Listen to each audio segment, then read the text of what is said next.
Hello, fellow travelers, and welcome to another episode of Vertical Stars Podcast fourth season. My loyal listeners, thank you for continued support. Enjoy this amazing interview with comedian Ariel Elias. We discuss her new comedy special, A Jewish Star. Now, come on board as we go traversing the stars. Hi, Ariel. Thank you for coming to Vertical Stars Podcast. Thanks for having me. It's been my pleasure. So, I always have a question of inspiration to inspire your love for comedy and who your earliest influences. Hmm. I mean, like my favorite comedic influences, like the stand-ups who I listened to a lot, were anybody who was on Bob and Tom Radio, which was like a syndicated, I mean, it still is a radio show that's plays mostly through the Midwest, where, these guys they would have a bunch of comedians on who were trying to sell tickets to their tour dates in the middle of nowhere. And so it was like a real variety of comedians. It would be like, like Greg Warren or Nikki Glazer, and then like Rodney Carrington, Alonzo Bowden. So that's like kind of what raised me. And then, like any good Jewish family, we watched a lot of The Daily Show, and I was in love with Jon Stewart, and I still kind of am. So I was going through. You have a Wikipedia page, which I was going through, which is awesome. That's when you know you've made it, is when you have your own wiki page. And it said you went to Tulane University, but did not say for what. So what were you going to Tulane University for? Besides getting drunk, I was going there I originally started out going there for music, and then I switched my junior year and got my degree. I have a Spanish degree, or I have a degree in Spanish, I should say. That is extremely important. So as like I said, I saw your special Jewish Start, and I thought it was absolutely hysterical. Um, Thank you. but as you mentioned in it, you grew up as a Jew in Kentucky, and as someone who's Jewish, all these jokes are okay, just like you said in your stand-up.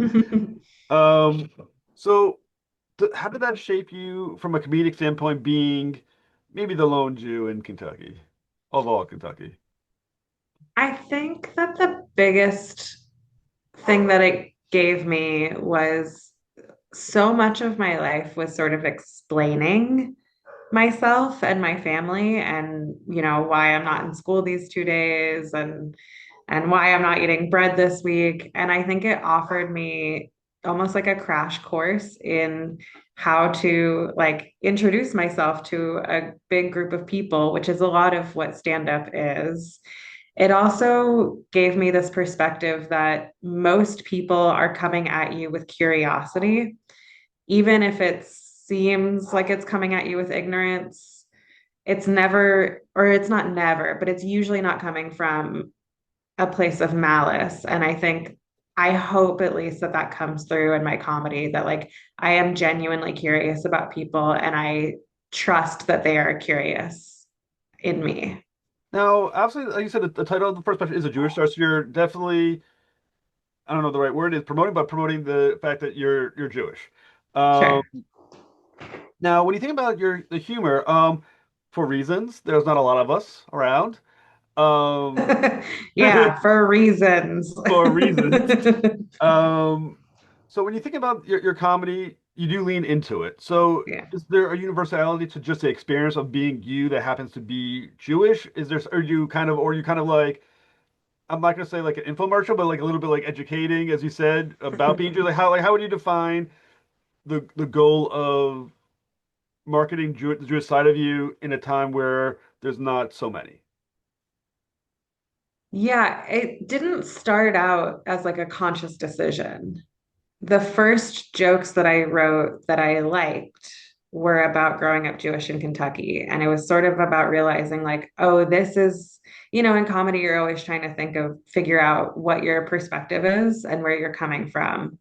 And then once you can do that, you can kind of make anything funny. So I realized pretty quickly, maybe like 2 or 3 years in, that was the perspective that I have. I think it speaks to not just Jewish people, obviously. I think it speaks to like anybody who's ever felt like they don't belong with the majority. Anybody who feels like they are constantly on the outside looking in a little bit, kind of like the little kid like looking through the window at Christmas, realizing like that's not for them. So as far as like the marketing itself, I mean, I have a joke where I talk about wearing a Jewish star. And when I was trying to think of what my title was, I really loved the double meaning of it, obviously, but also like it has been such a weird, hard few years for Jews, regardless of where you are on the political spectrum. And I felt like I really wanted to give something to my community that was just about like enjoying something and not arguing and bickering and fighting. Now, a lot of your special hits home to me, like I said, as someone who's Jewish, especially when you talk about your friends realizing you're Jewish and they say you're a Jewish, oh, you're a Jewish. Yeah. My first Jew I met. Like, so, 'cause I remember when I was in school, I was, I think, one of only two Jews that I knew of. And so that counts my sister, who also was Jewish as well. Um, and weirdly enough, me and the other Jewish person never really talked to each other, which you figured we would, but we didn't. And I remember in school, we were doing history, right? In history class, being was for religion, right? And they decided to hit Judaism, and I guess I was the resident Jew. And I remember like when the girls rose her hand, and she wasn't like I said, I don't think she was being mean. I think she literally was, like you said, with you, was honestly asking if I was born with a tail, because that's what Jews had. We were born with tails. And I remember thinking, Jesus Christ, these people don't know what they're talking about. The weird position to be in to have to like respond honestly to that question. And do you find like when you're doing your stand up, you're basically you're touring the entire country, maybe even the world, but definitely the country. You're hitting some places like I'm assuming like New York, which is definitely more Jewish, but Yeah. and other areas that you're probably one of the first Jews are gonna see. I don't know, maybe Alabama or Kentucky, wherever else you're going. Do you find that people respond the same to you regardless of where they are? Do you find that sometimes you find yourself having to maybe further explain a joke or two to because they may not be familiar with Jewish culture or person? Yeah, the reaction is definitely not the same everywhere you go because there's a more Jewish audience. Yeah. There's just sort of like an undercurrent of understanding and these like little nuances. But I think that like at people's core, we're mostly the same. And so like there's obviously like little differences that I'll change. And as I'm becoming more and more comfortable and finding my own voice in comedy, I am more comfortable telling jokes that not everybody gets. Yeah. Um, but my goal is never to alienate anybody, obviously. So it really, I think a lot of it is just being comfortable with like some jokes are for everybody and some jokes are just for the people who like, if you know, you know. So, and I think the other thing you mentioned in your special, and also we mentioned just now a little bit, is that it's not the easiest time to be Jewish either. Again, for reasons. Depending on where you are, campus of that nature, there's a lot of anti-Jewish sentiment. I'm not gonna, I'm gonna say like maybe more than usual, but I mean, it's been there for a while, but let's say it's a little People more, feel more comfortable expressing it, I right, think right. is It's fair to more say. overt. Regardless of political spectrum, does that challenge you more as a Jewish comedian? And is there ever a temptation to, I'm not gonna say hide it, but not, but when you get to a certain area, maybe kind of not touch on those parts of your joke, or is it this is who I am, this is what I'm gonna do? Yeah, I mean, I think it's like so ingrained in who I am. And it's not just about that. It's like these are the jokes that I love telling. I love telling people like who I am and where I'm from and like why these other jokes that aren't about that, why they're informed by that. So I I'm certainly not like shying away from it in that regard. I do think like I understand the impulse or the temptation to not talk about it or to hide it. For me, it never really is an option because when I'm on stage, that feels like that's like the most confident I ever am. I'm like pretty shy and reserved in real life for the most part, but on stage I feel like not untouchable because definitely like But they people have can fuck with tried. me. Yes, certainly. But I feel very in control and it feels very much like, yeah, just like this is the most me I can be. So it's not even like the idea of being afraid of something on stage feels like so counterintuitive to everything else I'm doing on stage and feels like it would be impossible to do the things that I want to do. So it doesn't really occur to me to tone it down. And maybe I would be much more successful if I did, but here we Well, are. well, I said your special, A Jewish Star, which is on YouTube. I think they call it Mhm, 800 Pound Gorilla. I think is the one that does it. mhm. So 800 Pound Gorilla, A Jewish Star, which is a wonderful special. I've now watched Thanks. four times, and I find it funny each time. Oh, well, that's more times Uh, than I've watched. And I had to edit it. so you did that yourself? You No, edited? no, no, no. I had to like make notes on editing. A team of very professional, talented people edited it. So is there a longer extended version of this, or like Lord of the Rings, like the extended cut? There's one joke that I cut out of it, and that's it. Can, can, Um, can you share the joke or? yeah, I mean, I still tell it, and I'm like using it to build off of for the next one, but it just didn't hit super hard in the room. That's the only reason it was cut. It wasn't like, oh, she said something crazy offensive. No, it's just a story about like sitting on the subway. Like the first time I felt like a New Yorker was when I was sitting on the subway falling asleep. And when I woke up, there was a man standing in front of me with his dick out. But I was so tired that the only reaction I could come up with was, "Ugh, come on, man." And then he went, all right, and put it away. And I was like, New York, I mean, concrete. That's that's on it. one. I saw that on YouTube. That joke on YouTube though, so that is somewhere out there. That joke. Yeah, yeah, yeah. Yeah, yeah. Okay. We're always clipping. We're always posting. Well, that's one thing I was thinking as well because I'm pretty sure I found you on TikTok, and it wasn't about the heckler one. We'll get to that a little later, but it was something from your A Jewish Star special that you had clipped into. Obviously they like use like a minute shorts, right? Hmm. And obviously you're not the first comedian I found on TikTok because that seems to be like the new marketing seems to be TikTok and Reels on Facebook, things of that nature. How much of your time is strategizing your social media, let's say, presence? I mean, a lot of it, unfortunately. It's it's a tool that we all have to use. And I think if you're a comedian in 2025 and you're not thinking about it, um, either you're incredibly famous and already so successful and have been for 30 years, or you will never be successful and famous in 30 years.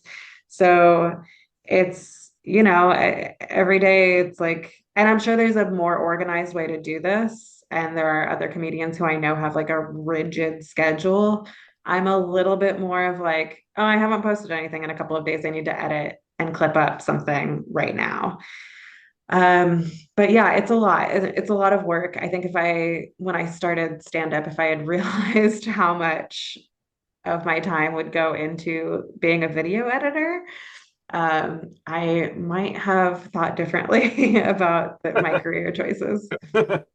Now, the one interesting thing is, so I mean, obviously I do YouTube, video, interviews, stuff like that, and I also do my own shorts because for the same reason you do, you're Hmm. there. There is a art to the 1 minute clip, right? And as a comedian, a 1 minute clip joke has to be is different than the same joke given on stage when there's, more build up or a connection to something else. So do you navigate your humor cut to the one? Yeah, I mean, I kind of just like I'm not writing for the algorithm. There are comedians who do and who are very good at that. The way I try to think about it is that this is like a commercial. This is the preview to like, please come see me when I'm in your city because I, it's not the way that stand up is meant to be digested. It makes me sad that this is how we consume it, even though I'm also like part of it. So the way that I manage it is I go like, this is an ad, this is a trailer, basically. This is the 1 minute clip, the 1 minute joke is like If you want to see if you want to see the rest of it, though, you got to buy a ticket. It's like a little peep show, which is gross. Sorry. No, like I said, but it does work. I mean, like I said, that's how I found your humor. Yeah. I can't remember how I came across it necessarily, which joke it was, but it did make me keep clicking and trying to and go into your main page and start, going through your profile. It sounds like I'm talking. I wasn't, but I was going through what you wanted people to look at Yeah. on your show. Um, do you find because the other thing with social media is that it's mean. Um, like Yeah. how much time do you spend paying attention to the comments made about your jokes? Do you try to ignore it completely? Do you try to get involved? And how much do you regret getting involved when you do? I regret it every single time. So I really try to pay zero attention to it. I will respond to like maybe the first few comments sometimes just to see if it'll push it up in the algorithm. Yeah, Because also the first few comments are usually pretty positive because it's usually people who follow you. yeah. Um, but I try to take the mindset of none of the comments matter. Rather, whether like if because if I take to heart the positive ones, I also have to take to heart the negative ones. I can't Sure. just pick and choose. So I really try to go about like none of this matters. People are commenting because they don't think that I'm a real person or they don't think that I'm in charge of my own social media. I am. It's me. Um, so I really, really try to tune it all out. Every now and then I'll be in a real depression spiral and I will respond to the meanest people. Um, and I really try not to. I've gotten much better about it over the years. Well, like I said, obviously, through my own podcast, I get comments as well, and I get. I mean, I'm usually hard on myself, but I will say most they're more good than bad comments, right? Yes. However, it's the bad one that has stuck with me forever. I remember this one comment some lady gave me. I didn't, it was on one of my YouTube videos. It said, "Your voice is a turnoff," and I was like, I didn't know what to do with that comment. I was like, I can't change that. What do you want me to do? But that stuff does stick with you. I mean, that was a 3-year-old comment that I haven't forgotten about. Um, is it hard to forget them once you hear them? Mm, at this point, it's kind of like I've gotten so many negative things said that they don't matter anymore. Like that, like I do kind of forget them now. Um, and I will say every now and then, especially when I like when it's not stand up, when it's one of like for a while I was doing this like one joke a day project, and the comments on that were like pretty universally kind and supportive. And I think it's because none of them were going viral. Like none of those videos did well, quote unquote. Hmm. So the people who were commenting were just like people who enjoyed the project. They weren't people who were scrolling and I happened to pop up. So, but I think like when it comes to it's also like with the stand-up clips, it's like, well, I already wrote the joke. Like I Yeah. already wrote it and performed it. So like I'm not gonna like what what am I gonna do here? I'm not really looking for your feedback. I think if you're looking for feedback, that stuff can hurt much more. Hmm. I'm almost never looking for your feedback. And I did see the joke a day on yours, and you did hit 365 days of it, which takes a certain level of dedication. I'm not sure I have because you had to keep hitting it over and over again. And I'm sure there were many days where you're just like, "Fuck it, not today," but you did it anyway. Um, was there a learning thing process to it where you learned more about your comedic, your comedy, your stand-up, your joke writing by doing it? And did any of the jokes actually make it to the show? Totally. It was a huge learning process and experience and lesson and every other word that you can use for it. It was so good at getting me to get over the fear of what if I don't write anything good again? And what if it was such a good lesson in being like, there are jokes everywhere. You just have to sit down and work at it. You like there came a point where I was like, I can kind of just make any experience anything out of the ordinary funny. The the challenge came when it was like nothing has happened today. I am so bored. That those were the days where it was really hard, or and I hadn't slept well, or what, like days where I was like traveling, like if I was flying, those were the hardest days. But I would say, I mean, a lot of jokes, a lot of it made it into my act now. And what's so interesting is I remember when I started doing this material that I had written in these one joke a day forums, it wasn't doing well at all. It took a few months before things started. And I realized like, oh, just because you can write a joke doesn't mean that you know how to tell it. So much of stand up is not just telling a joke. It's not just set up punchline. It's like creating this world for your audience and bringing them into your world and for me, making it feel like a conversation. So that was like such a good reminder for me of writing the joke is really just kind of the first step.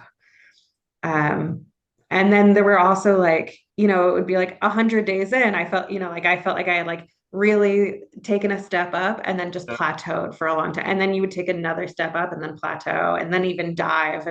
And so it was just a really good way to get out of my desire for perfection, I guess, and fear of putting things out. So it was good in every way, except that, yeah, I did go crazy for a year.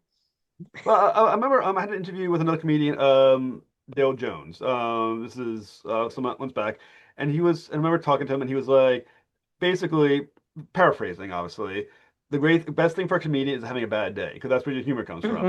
Hmm. And when nothing goes wrong, you got nothing to talk about, so you kind of are kind of like partly is hoping for something disastrous to happen to have material. Is that a thing?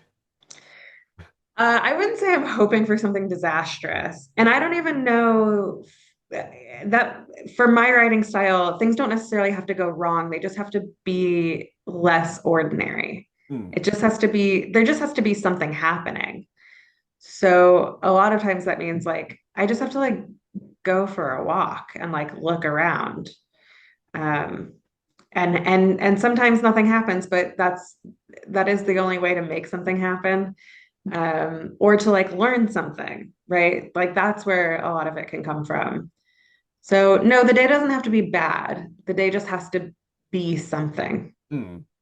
And so, I mean, obviously, we're gonna discuss the famous heckler incident, Sure. which really has put you on the map, and it's such a you're so entwined in some way with that story because I mean it's on your Wikipedia page as well. I read somewhere, I think I was looking up your information on a different website, and it was like the comedian who had the heckler, like it was like it's connected to you directly. Yeah. Um, is it weird to be so tightly tied to that incident? Have you ever heard back from those people? No, I have not heard back from those people. I did hear from some of the people who were with them that night who were Yeah. like horrified, and apparently it was like a big birthday party, and so there were a lot of people there who were like, I haven't hung out with this person in 5 years. I'm so sorry. Um, is it weird? I don't know that weird is the word. For a while, it was very difficult because on the one hand, I was really grateful for everything that came from that. Obviously, like, getting a lot of followers from it, being on Kimmel from it, being able to headline from it. Like, I was very grateful for that. But at the same time, I was terrified that that was all I would ever be known for. I think that's more the word was just like the fear of this being the only thing I was associated with. So for a while, I became kind of reluctant to have that be such a big part of my story. And then I really think like with the special and this joke a day project, it helped me embrace it as just part of the story and not the whole story. And once I had like this big body of work that I was able to put out, I mean, I guess really two of them, right? Right. Once I had that to put out, it just made it so much easier to be like, I'm fine with this being a thing that people know me from. it went from I hope this isn't the only thing people know me from to if this is the only thing you know me from, but you came to a show, great, who cares? Thank you so Hmm. much. I kind of So feel just like there's a great lesson in the idea that what you hate you also make famous on some level, or you sure, help to create. Because the one that this is probably a horrible analogy, especially as what we know later on. But back in the '90s, I was a big fan of Marilyn Manson, and I remember every time the Pope came out against him, or one of those religious people came out against him, he got more promoted and became more famous and everything else. And I'm thinking to myself, there's something to be said about hating something to the point where you actually feel it sure. completely. And that's an interesting lesson for them. I would hope as well that they actually help make you famous through their own hatred. I mean, I hope the lesson for them is just like, please don't throw things at people. Well, we said That's during your all. special was that you were considering your joke that you should put them in the special thanks to them, and that would have been the funniest damn thing. Like, did you know their names, or are they just still just the people who threw the thing at you? No, I know the guy's name because there was like an article about it because the club had pressed charges and so and because it was a national story. So there was interest in finding out who this person was. So I knew his name. I don't know his wife's name, who's the one who like started it because she didn't face any charges. Yeah. So that's why it's like just to Mr. and Mrs. Tyler Fisher. But yeah, I kind of just wanted like I thought it would be fun. It is like a thing I said off the cuff genuinely in the special where I go Yeah. like, how funny would it be if I dedicated the special to them? That was a genuine like off the I had never said that before. I wasn't planning on saying it, but I said it and then afterwards I was like, that would be really funny. And ultimately, I'm really just doing anything for the joke. Right. So And I think what I find though is the most disappointing thing of this whole story from is that Hainu never did sponsor you, which I really do think they missed thank the boat on you. that like completely. Thank you. Yeah, I agree. Not even a case sent. And I genuinely like High Noon. I would have promoted the hell out of it. So when you saw it on the ground, you thought to yourself, "Hey, what's the look at the luck here. It's a high noon after all this." I Like, don't what think was the that course had like occurred to when you've me. done it? I don't think I had quite the presence of mind to be like, oh, a drink I like. Well, this point, well, if it was like one of those like Bud Light or something like that, of course, like would you have been like, you know what, this isn't worth it. No, I mean, genuinely, my thought when that happened was, would it be funny if I drank this? Hmm. Because again, I will do anything for the joke. So it was truly just like, I think it would be funny if I picked it up and drank it. Now, this predated the Will Smith Chris Rock situation, right? Yeah, Because obviously it became a big thing too, the idea of how people responded to comedians on stage, sure. where certain amount of hatred or abuse, and I think it got blown up a little bit more than it seemed to be. That is like a crisis for comedians on stage or anything like that. But did you? Wait, sorry, did it predate that? I, I can't quite. I don't know quite the timeline on that. Did it? No, it didn't. The incident was March 27th, 2022, and mine happened in October. Oh, so it did beat you to that. Yeah. So it was you're then that puts you in that same kind of like the trend when people like a thing that people are like all worried Sure. about. Like, was that a legit concern? Do you prepare for hecklers now? Like, what you want to do, say, or just do you prepare for other people to do nasty shit? No. No, I don't prepare for hecklers. I mean, the only preparation you can do for hecklers is like do stand up for 10 years. There's no like, I'm not like sitting there like if they say this, my comeback will be this. Yeah.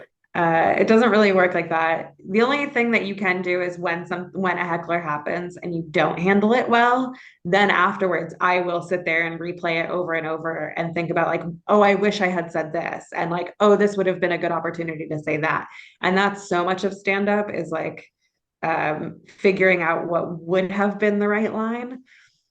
Yeah, there's a stand-up. I can't remember what his name is. I'm not gonna say his name anyway. But who does these? It's also TikToks and we're like most comedians who somehow, for some reason, has focused on being heckled. And the responses are never great. I'm thinking to myself, like, why are you posting this? You didn't come out great on that either. Is that just a career? It's just part of the job. Is it people are just assholes and that's just how life goes, or is it that really is ruining what should be a good time? I mean, I think it's all of it. I think like there's so many factors going into it. One is like, yeah, people are out at night and they're drinking, and sometimes people just don't know when to shut their mouths, or they just like lose that inhibition, telling them like, hey, don't talk right now. The other thing, I do think that since COVID, as an entire country and probably world, have a lot of trauma that we just decided to not talk about and not deal with. Like we don't have like an annual day of mourning. We just don't talk about it because Yeah. it was like such hard years. And when that happens, when you bottle things up, they're gonna explode. You're gonna end up throwing that bottle at a comedian, right? So I think that's another factor of it. And then the other factor, which is the role that we as comedians play, is because we are constantly trying to feed the algorithm, because we have to post Yeah. videos 3, 4, 5, 6, 7 times a week, we are looking for things that happen that aren't necessarily just a joke that we've told and have already posted. Hmm. You need something new happening. And so one, we're like more eager to put that stuff out, whereas in the past we wouldn't have. And two, the audience, because so many comedians are doing crowd work, the audience then thinks that they are always part of the show, regardless of if the comedian has asked them a question, right?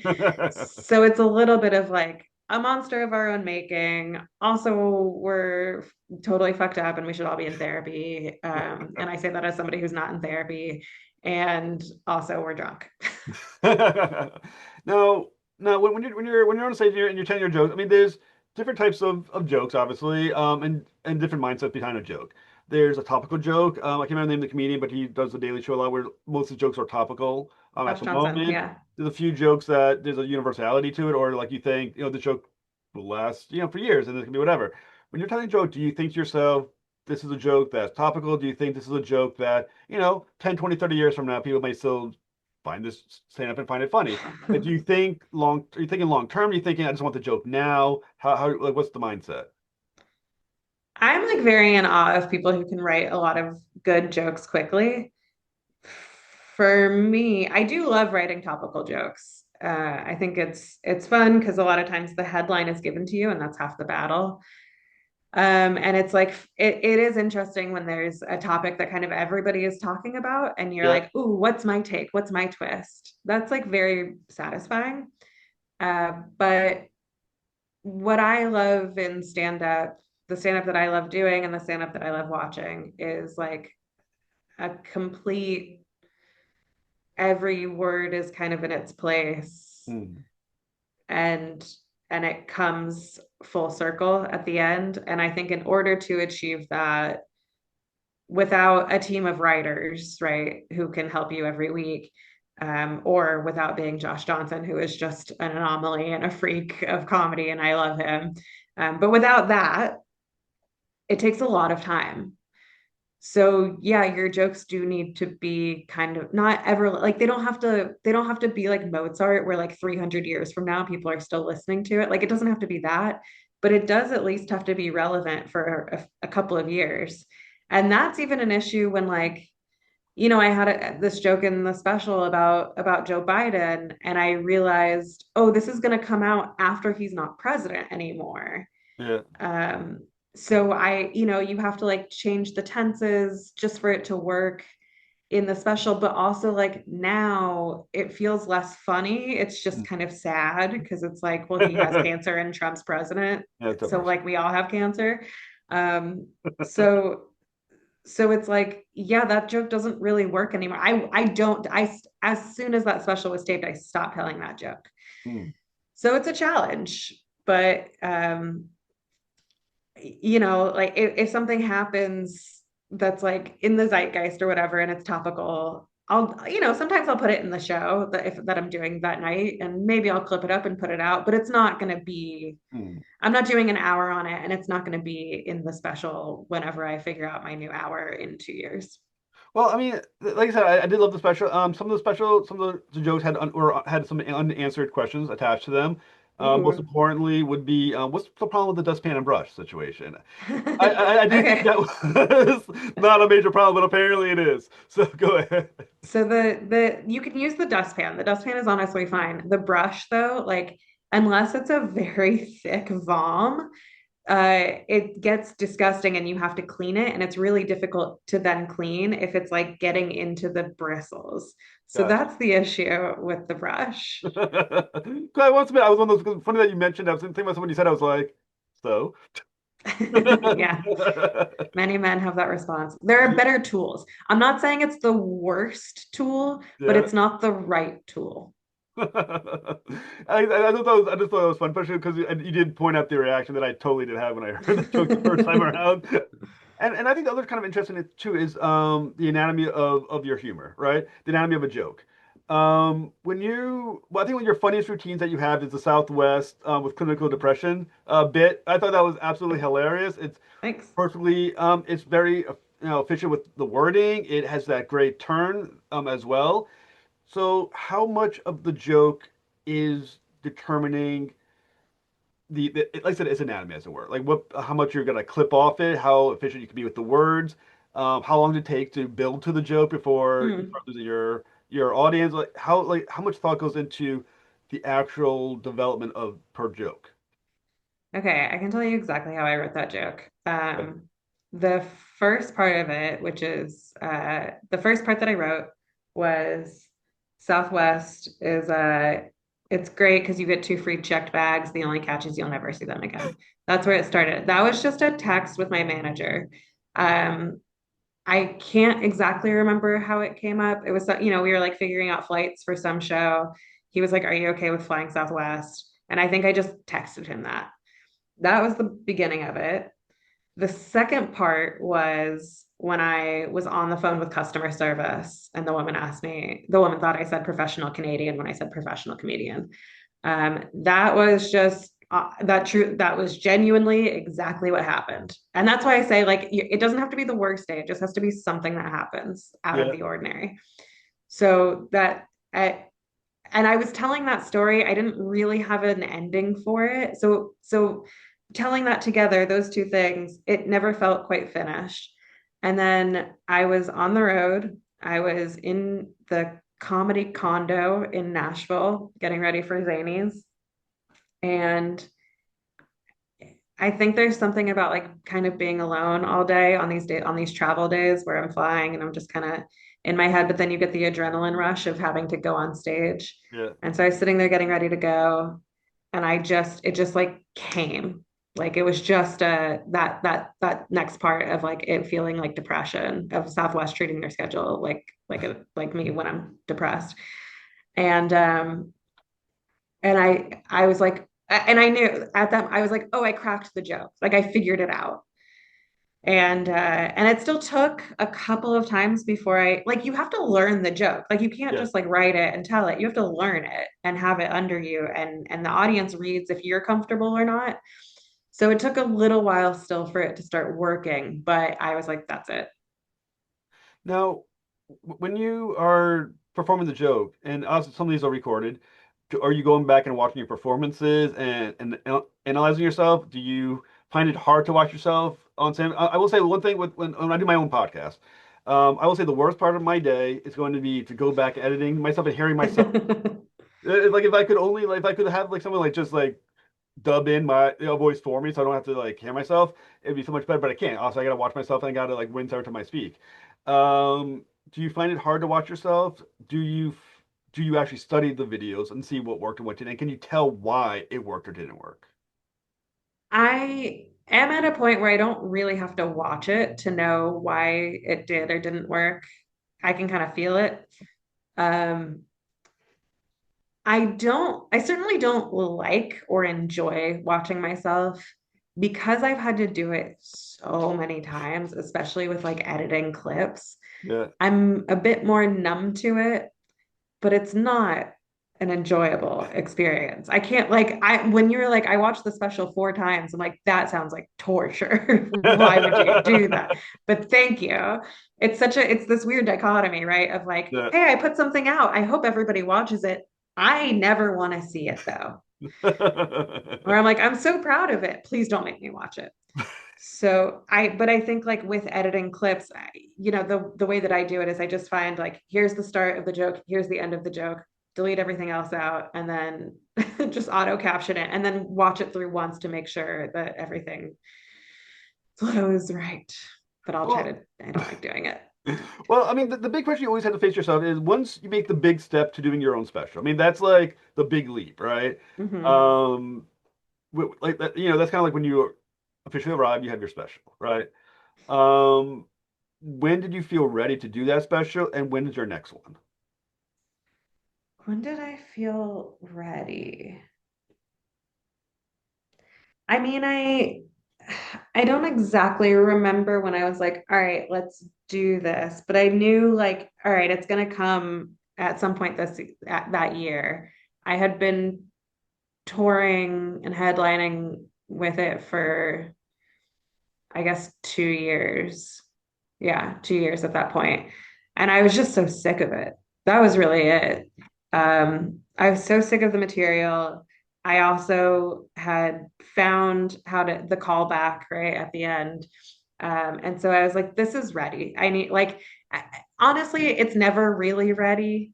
You're never really done. Even now, I still have, my material now when I headline is probably about 50% new, 50% old, because you're like gradually taking stuff out and putting it in. But even now, I find myself like still tweaking with the old stuff, and I'll find better ways to tell it or new tags. And I'm like, God damn it. This would have been really helpful last year. So it's really hard to let go, even though you're sick of it. The next one, I'm not sure. I mean, I don't like set myself like, okay, in 2 years' time, I will have that. It's like when it feels ready is when I'll let go of it. And I'm sure that's very frustrating for my managers. So, I mean, so obviously, we're apparently waiting a little while for your second special. Feel free to hurry up about that. No, just kidding. I just gave you this. So what is next for you? Um, Next is, as much headlining as I can and going to new cities that I've never been to before and old cities that I have and loved and figuring out the other 50% of this hour. It's very hard to figure out how to end. Um, and I always like want the show to be good for it. Like I want it to be worth everybody's time who came out. So that's that's like the next goal. It's just like, okay, you did one, can you do two? Um, maybe I should have like these big loftier goals of like, I'm gonna be in a sitcom and I'm gonna be coming to movies near you and I'm gonna have a writing job. And it's like, I don't know, TV and it's all a dying industry. So if I can just hold on and do stand up, I'm so happy doing that. Well, like I said, I greatly appreciate the stand-up that you've done that I've been able to watch. Ariel, Thanks. it's been an absolute honor speaking with you. Thanks for having me, Jeff. This is fun. Have a great night. Thanks. Take care.